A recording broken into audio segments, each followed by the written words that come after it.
Okay guys, mga ka-trainer, so nandito naman tayo ngayon sa sitaw.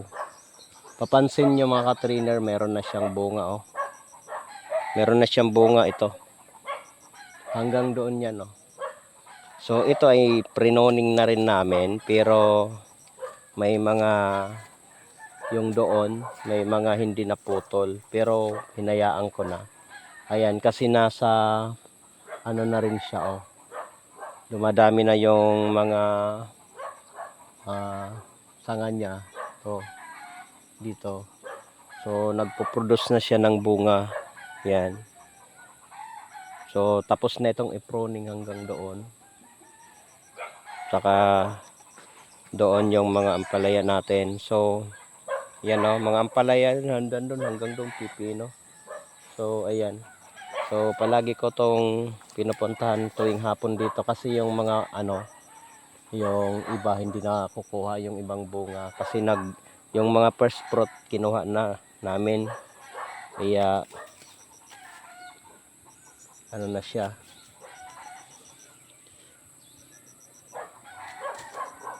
So pang ano na to, so renoning ko yung ibang ay yung ano niya dito ng sitaw na to oh. Yan. Tinanggalan doon yung hindi ba naputol yung iba. So ito, nakahanap akong isang dito, kinuha ko na. Mayroon na pala dito malaking bunga oh. To, ampalaya. May ampalaya na dito. Yan. May ampalaya na dito oh.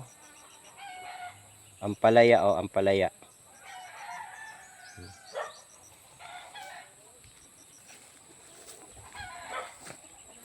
Ito pa.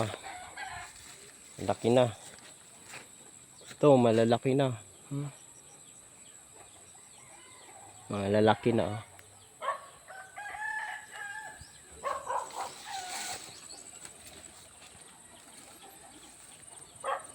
Ayan, meron din doon pipino.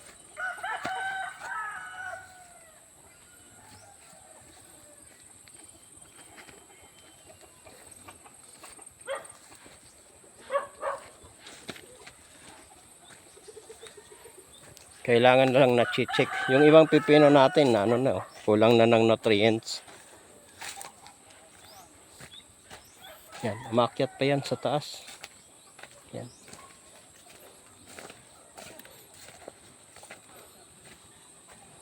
Oh. Ito bukas. Ito.